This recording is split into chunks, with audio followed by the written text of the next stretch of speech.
Is it just me, or have you noticed that the trend now is to put mochi in everything? I mean, I've had mozons, mochi donuts, which I call mo-nuts, and how about mochi bagels, which I called magels? And at WA-BAGEL, they have all kinds of flavors from black walnut red bean and cream cheese, chocolate, pumpkin, mochi, matcha, and if you dare, a plain bagel.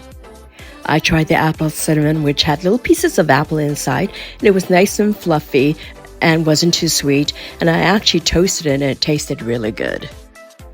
The sweet potato black sesame was even chewier on the inside, if that's even possible, and that really paired great with a bowl of soup for lunch.